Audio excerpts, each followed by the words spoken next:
தந்தை, மகன், தூய ஆவியாரின் பெயராலே ஆமென். அன்பார்ந்தவர்களே, அனைவருக்கும் காலை வணக்கம்.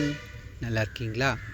அன்பார்ந்தவர்களே, இன்றைய முதல் வாசகத்தில் கடவுள் ஒரு இயற்கைக்கு புறம்பான ஒரு செயலை செய்வதை பார்க்கின்றோம். இயற்கையுடைய விதிமுறையை மாற்றுவதை பார்க்கின்றோம். சூரியன் 10 படி பின்னோக்கி செல்கின்றது.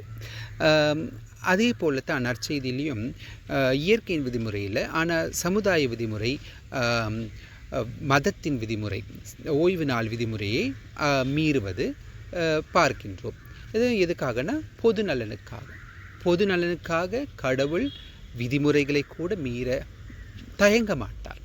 ஆனால் தன்னிச்சையாகவோ இல்லை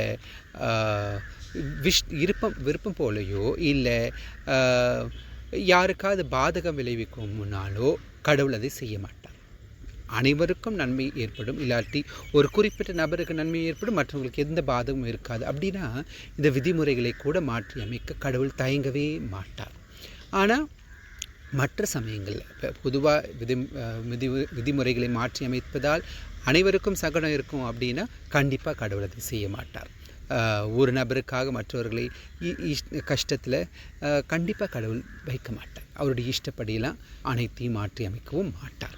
இன்றைக்கி பார்த்திங்கன்னா ஒரு புனித மேரி மிக்கெல்லாப் அப்படின்னு ஒரு புனிதை, அவங்க ஒரு நல்ல செயல் தான் செய்ய விரும்பினாங்க. ஒரு சபை நிறுவி, பெண்களுக்கான சபையை ஆஸ்திரேலியாவில் 19ஆம் நூற்றாண்டு நிறுவி, அந்த சபையின் வழியாக பெண் குழந்தைகளுக்கு கல்வி கொடுக்க, எல்லா தரப்பு குழந்தைங்களுக்கும், கத்தோலிக்க குழந்தைகள், பிரிவினை சபை சேர்ந்த குழந்தைகள், அந்த நாட்டின் பழங்குடி மக்கள், அவங்களுடைய குழந்தைகள் எல்லாருக்கும் கல்வி கொடுப்பதற்காக அந்த சபையை நிறுவினாங்க. ஆனால் இவ்வளோ பெரிய நல்ல செயல் தான் அவங்க செய்கிறாங்க, தன்னலமில்லாத செயல். ஆனாலும் கூட அவங்க எல்லா கஷ்டத்தையும் சந்திக்கத்தான் தேவை இருந்தது. கடவுள் எதையும் மாற்றியெல்லாம் கொடுக்கல.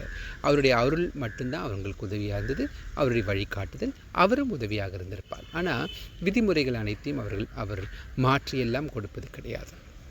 ஆகவே நாமும் இயற்கை கூட, இப்போ இயற்கை சுற்றுச்சூழல் சீரழிவுலாம் ஒரு நொடி பொழுதில் அவரால் மாற்றி அமைச்சிட முடியும், எல்லாத்தையும் ரீசெட் பண்ணிட முடியும். ஆனால் அவர் அந்த விதத்தில் செயலாற்றுபவரும் கிடையாது. நம் உதவியை, நம்முடைய ஒத்துழைப்பை, அவருடைய அருளை கொண்ட ஒத்துழைப்பை அவர் நாடுகின்றார். ஆகவே நாம் அனைவருமே கடவுளுடைய உடன் உழைப்பாளியாக, உடன் படைப்பாளிகளாக நாம் இருக்க அருள் வேண்டிக் கொள்வோம். அன்பு தந்தை இறைவா, எல்லாம் வல்ல நீர் தன்னிச்சையாக இஷ்டம் போல செயலாற்றுபவர் அல்ல.